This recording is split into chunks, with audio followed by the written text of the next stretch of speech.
The first time Ava Gardner went to London during the filming of Mogambo, she told the press she had come down with a tropical illness, picked up on location in Kenya. That was November 1952. The studio backed the story. The film's publicists confirmed it. Nobody pushed further. Her husband was in Hollywood at the time, waiting for word about a role he wanted badly enough that it frightened him. He didn't know she was pregnant. He didn't know she'd made a decision. He found out afterward, not from her, from Hank Sinatra, his manager, who heard it from somewhere else. Years later, Sinatra told a biographer what Sinatra had said when he got the news. He said he should have beaten her brains out for what she did to him and the baby. He said he'd loved her too much to do it. That was the whole of his recorded response. That one sentence, that one man, to one other man, years removed from the fact. Ava Gardner never publicly explained herself on the subject. Not to Frank. Not in interviews. Not directly, anyway. In her autobiography, published in 1990, a few months after she died, she wrote that she hadn't been ready, that the marriage was not stable, that bringing a child into the situation they were living in, the jealousy, the fighting, the competing careers pulling in opposite directions, would have been unfair to the child. She believed that.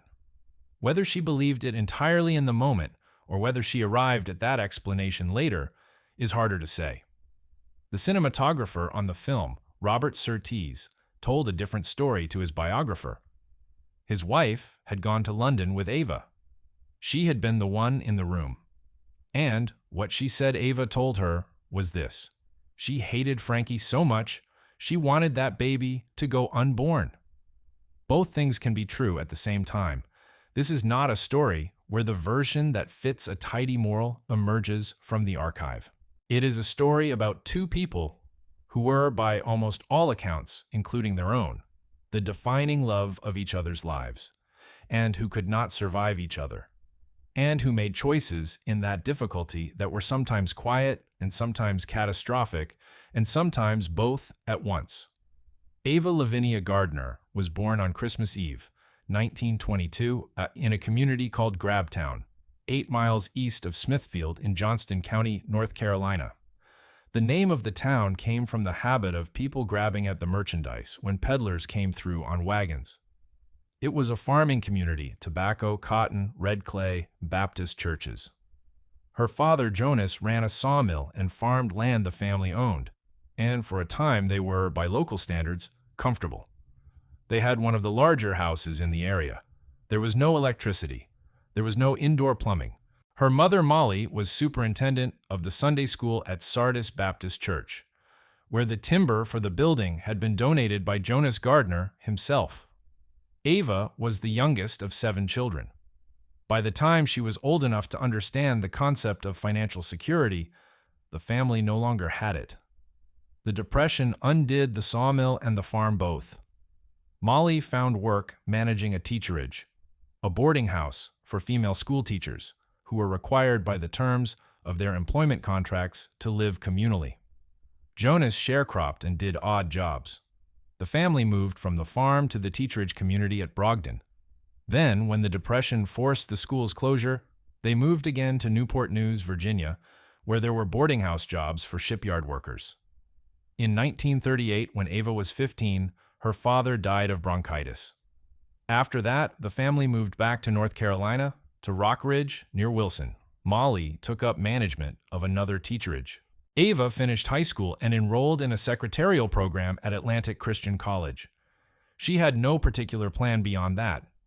She later said she wanted what most women of her generation and background were told to want: a husband who stayed, children, a stable house. She said this repeatedly over decades, always with a weariness that suggested she was trying to convince herself it had been a reasonable ambition for someone built the way she was. She was, by the assessment of nearly everyone who ever photographed or filmed her, one of the most physically beautiful people who had ever existed. She herself said this without particular vanity. She also said it didn't make her any happier. She said, and this she said often, that she was pathologically shy, a country girl with a country girl's values, that no one ever wanted to know the real version of her. They preferred the myth. The photograph that started everything was taken in the summer of 1940 in New York City, where Ava had gone to visit her older sister Beatrice, who went by Bappy. Bappy's husband, Larry Tarr, was a professional photographer. He took Ava's portrait as a gift for their mother. He was pleased enough with the result that he displayed a print in the window of his studio on Fifth Avenue. A talent scout from MGM's New York office saw it and called the studio. An interview was arranged. The man who interviewed her could barely understand her Carolina accent. He suggested a silent screen test. The camera decided for him. Louis B. Mayer, head of MGM, reportedly sent a telegram to the New York office that read, "She can't sing. She can't act. She can't talk. She's terrific." She was offered a standard contract, $50 a week, 7 years. Her mother would not allow her to go to California alone. Bappy went with her. They boarded a train in August 1941. Ava Gardner was 18 years old. She knew she couldn't act. She said this openly. She said the studio knew it too. They enrolled her in acting classes and hired a speech coach to remove the Carolina drawl, which they found unintelligible. She spent the first 5 years of her contract appearing in bit parts and walk-ons and small roles in pictures that have mostly not survived in cultural memory. She was married by then. In January 1942, 6 months after arriving in Hollywood, she married Mickey Rooney, who was at that point one of the biggest box office draws in the country and who was, by every account, constitutionally incapable of fidelity. His own mother apparently warned her. She later called him her starter husband, which was also what she called Artie Shaw, the jazz band leader she married in 1945 and divorced in 1946. Shaw was, she told Peter Evans in their taped conversations, a dominating son of a bitch who was always putting her down. He had also been married to Lana Turner. He had a habit of marrying extraordinarily beautiful women and then spending the marriage explaining their inadequacies to them. By the time Ava Gardner met Frank Sinatra, she had been married twice, divorced twice, and was pushing 30. She was also, by 1946, finally starting to be noticed for her work.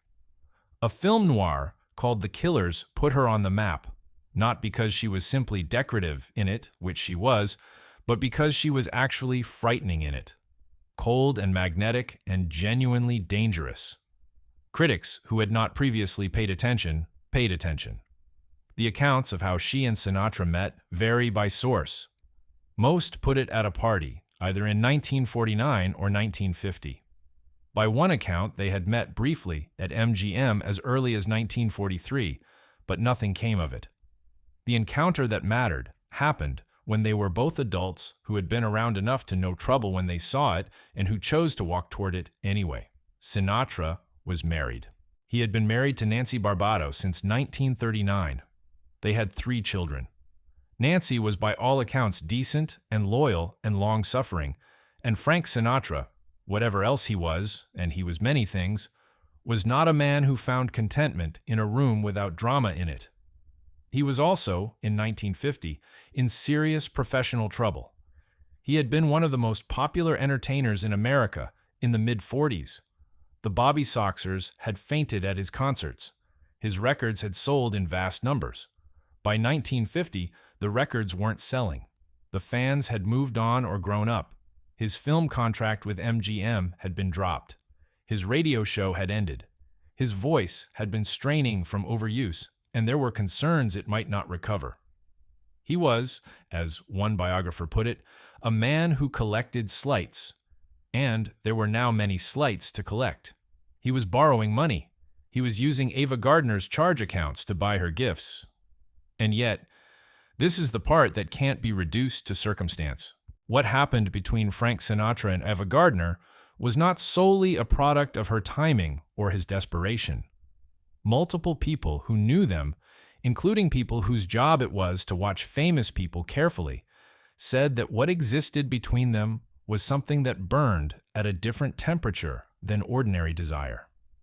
His friend and later manager, Tony Opedisano, repeated what Sinatra himself had told him, that she was drop-dead beautiful, that she could drink him under the table, that things came out of her mouth that could grow hair on the wall, and that anything that burned that hot was bound to burn out. But while it was going on, he said, he was having a ball. Ava Gardner described Sinatra in their first years as being like a god, if gods could be sexy, a cocky god. She said this without irony. She had a frankness about her attraction to men that was unusual for the era, and that the gossip columnists found either refreshing or transgressive, depending on their mood and their editor's preference. She had been with bullfighters. She was alleged to have been with Howard Hughes, which she denied. She did not pretend that the purely physical aspect of a relationship was irrelevant to her. She found this considered a character flaw by some people, and found those people boring. They began their affair while Sinatra was still married to Nancy. The affair became public. Nancy initially refused to grant a divorce. The Catholic Church weighed in against Sinatra. Gossip columnists Hedda Hopper and Luella Parsons, who functioned as a kind of moral enforcement apparatus for Hollywood's public image, attacked him in print. His records were, in some places, physically burned. His fans sent hate mail. The backlash that the scandal produced was primarily directed at Sinatra rather than Gardner, partly because she had been marketed as a man-eating femme fatale for years, so the public had already categorized her behavior as consistent with her image, and partly because the double standard governing men's and women's adultery in 1950 was not subtle. Gardner was aware of this. It made her furious in a specific considered way. Nancy eventually agreed to the divorce. The papers were finalized in October 1951. Frank Sinatra and Ava Gardner were married on November 7, 1951, in Philadelphia. They flew to Miami for a honeymoon.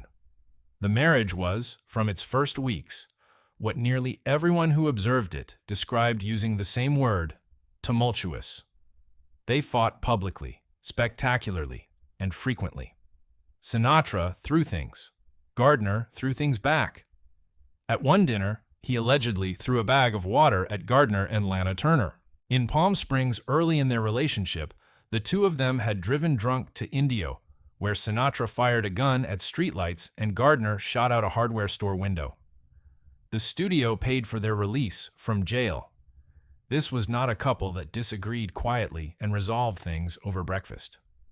They were two people who lived at volume, who required an audience even for their private disasters, and who could not consistently manage the proximity their love demanded. There was also the professional dimension, and it was not negligible. Gardner was, by 1951, one of the biggest stars in Hollywood. Sinatra was not working. He was trying to hold himself together through a period when his career seemed entirely finished. He had come to depend on Gardner, not financially in a formal sense, but in the way that a person with no other visible options depends on whoever is willing to fight for them. She fought for him. She used her influence with Harry Cohn at Columbia Pictures to get Sinatra considered for a role in From Here to Eternity, a film based on James Jones's novel about soldiers in Hawaii on the eve of Pearl Harbor. She reportedly begged. She called in favors she had accumulated and spent them on his behalf. He got the role, Private Angelo Maggio, a small supporting part that was nevertheless the turning point of his professional life. He won the Academy Award for Best Supporting Actor for that performance in 1954. The role revitalized both his acting and singing careers. Everything that followed, the Rat Pack, the Capitol Records albums, In the Wee Small Hours, the whole second act of Frank Sinatra's life, that is arguably the more significant one, can be traced back to that film. And that film can be traced back to Ava Gardner making calls on his behalf when he could not make them for himself. He never entirely forgave her for it, not in the way that a man who has been saved tends to carry that gratitude cleanly. He was grateful, and he resented the gratitude. And the resentment curdled sometimes into something that looked like contempt. This is speculation, but it is speculation that multiple biographers have arrived at independently. Sinatra was a man for whom control was everything. He had been for a decade the one people needed. Now he was the one who needed.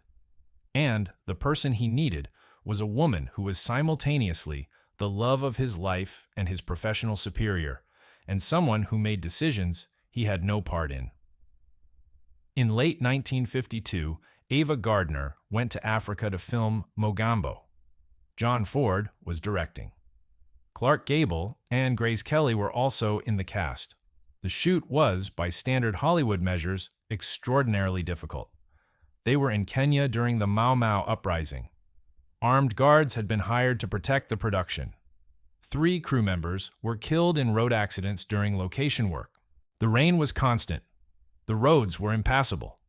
Ford, who was on his 53rd film and had landed at Omaha Beach with the Navy during the war, had very little patience for inconvenience, and essentially no patience for Sinatra, whom he considered to have been a draft dodger. Sinatra came to Africa to be near Gardner. She paid his airfare. He sat on a camp chair in the jungle while Ford shot scenes with his wife and Clark Gable, who was one of the last of the old guard Hollywood leading men and who, unlike Sinatra, had no image problem.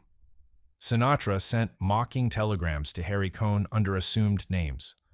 He was waiting for word about the screen test for eternity.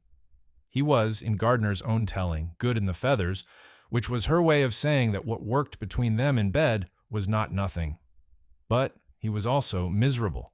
He was living off Gable's schedule and Gardner's accommodations in a country he had not chosen, for a film in which he had no role, trying to hold a marriage together that was fracturing in ways neither of them seemed capable of preventing.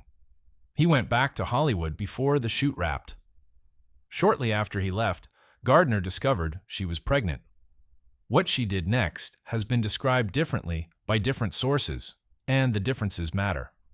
In her autobiography, she wrote that she was not ready to be a mother, that the marriage was not stable, that she could not offer a child a secure home. She had, by her own later account, always wanted children in the abstract, wanted the conventional life she had been promised was available to her, the good husband and the home and the family. She just had not been able to locate the conditions under which that life was possible. Her marriages had not been what they'd needed to be. She was making this assessment in real time. In Kenya, pregnant. With Frank Sinatra in California, waiting for a phone call from Harry Cohn. MGM, additionally, was not neutral in the situation. The studio had penalty clauses for actresses who became pregnant. Gardner knew this. She had been brought to Africa to make a film, not to have a child, and the studio had opinions about the order of priority there. MGM's practical involvement in arranging what happened next has been documented. They helped make travel arrangements. She flew to London. The press office released a statement about a tropical illness contracted on location. She checked into a nursing home. The cinematographer's wife went with her. Sinatra found out afterward, not from Ava. He found out through his manager, who had heard from someone else in the circle around the production. The specific pathway by which the information reached him is not fully documented. What is documented is that it reached him, that he did not receive it from his wife, and that his response, as reported by Hank Santacola, his manager, to a biographer, was one of the more startling things any man connected to this story ever said on record. That he should have beaten her brains out, that he loved her too much. The cinematographer's account of what Gardner said in London is, in some ways, harder to sit with. That she hated Frankie so much, she wanted the baby to go unborn. Historians and biographers who have written about this moment tend to note that the two statements are not necessarily contradictory. That a person can make a private declaration of hatred in an extremity of pain and still have made the same decision for the reasons she later described, and that a marriage that generates statements like these on both sides is a marriage in serious trouble regardless of what either party believes about their love. Gardner and Sinatra were fighting chronically at this point. She had been pursuing her own lovers before and during the marriage. He had too.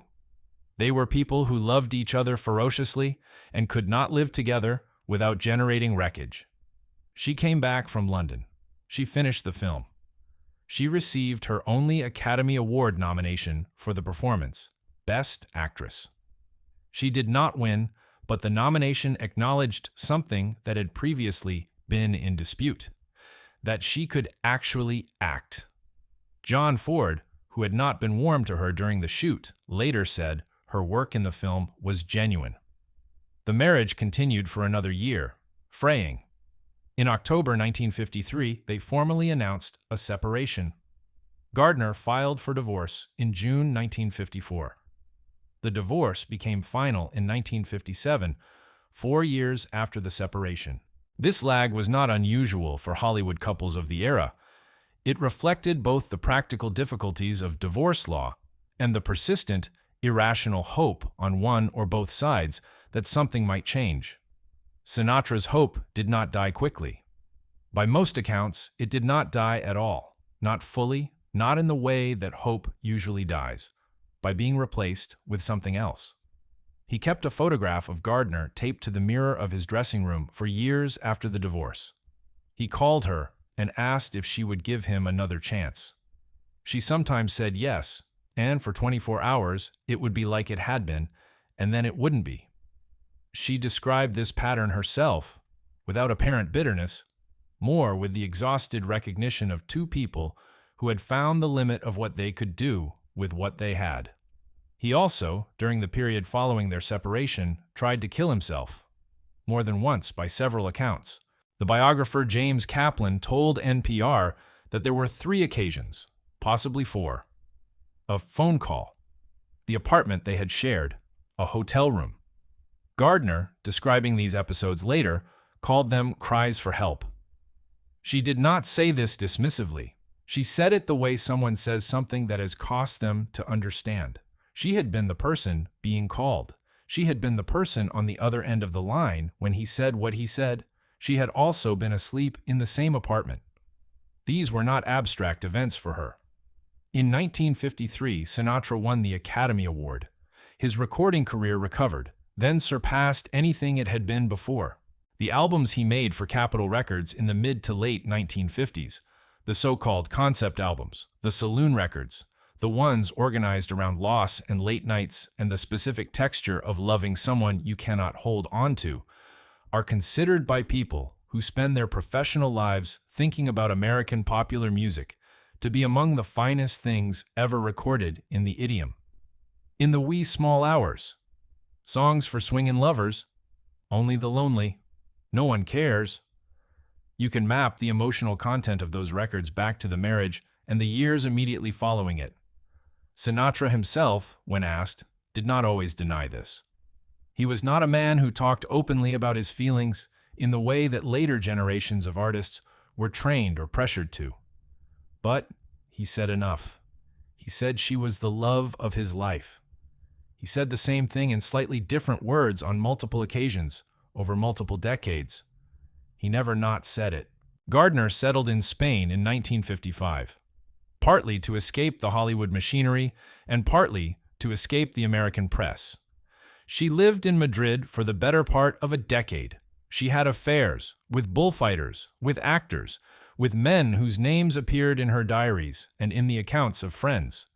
She did not remarry. She made films, some significant, some not.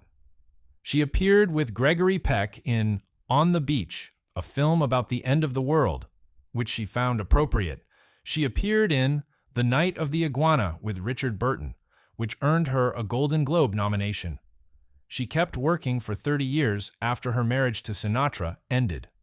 She had a second pregnancy during the marriage. The timeline is a matter of some dispute among biographers, with some placing it during the African shoot and others placing it afterward. What is clear is that there was a second procedure, and that Sinatra accompanied her to it. The first time she had gone without him. The second time he was there. What changed his position on the matter between the first time and the second is not recorded. He was there. She went through it with him present. Whatever was said or not said in that room is not in any biography. Gardner moved from Spain to London in 1968. She was in her mid-40s. Her career was slowing. In 1986, she suffered a stroke that left part of her face partially paralyzed. She could no longer work consistently. She needed money. Toward the end of her life, she told Peter Evans, the British journalist she had chosen to help write her autobiography, that it was either write the book or sell the jewels, and she was sentimental about the jewels. Frank Sinatra, learning of her stroke, wanted to pay for her to see a specialist in the United States. He arranged a medically staffed private plane. She let him. This was 1986, 30 years after their divorce was finalized. He paid. She got on the plane. She saw the specialist. Whatever was said between them at that point is not in the record either. The autobiography she worked on with Peter Evans was never published during her lifetime. Evans had previously been sued by Sinatra, something Gardner discovered while working with him, which caused a rupture in their collaboration. She eventually completed a different version of her memoir with other writers. It was published in 1990, a few months after her death, under the title Ava, My Story. Evans, who died in 2012 before finishing his own version, had his notes and interview transcripts published posthumously as Ava Gardner, The Secret Conversations. She died on January 25, 1990, in Westminster, London, of pneumonia. She was 67. She was buried in Sunset Memorial Park in Smithfield, North Carolina, next to her parents and siblings. The town of Smithfield, which is 8 miles from the community where she was born, has since built a museum to her. The museum has her gowns, her jewelry, photographs, correspondence. Gifts from Frank Sinatra are in the collection. Sinatra died in 1998. In his final weeks, his friend Opedisano said he was in a melancholy place. His health had changed so drastically, he was no longer able to perform, and performing had been the place where he'd always found peace.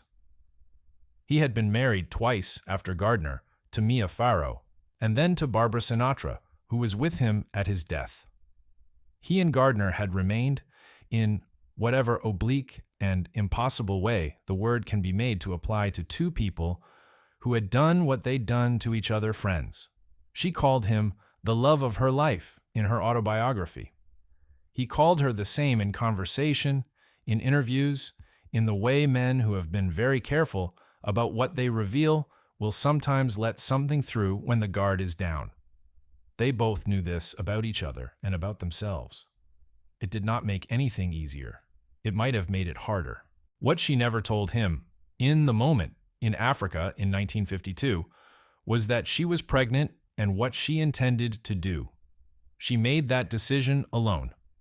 He found out from someone else through the gap that had already opened between them, the gap that their fighting and their careers and their enormous, ungovernable feeling for each other had made.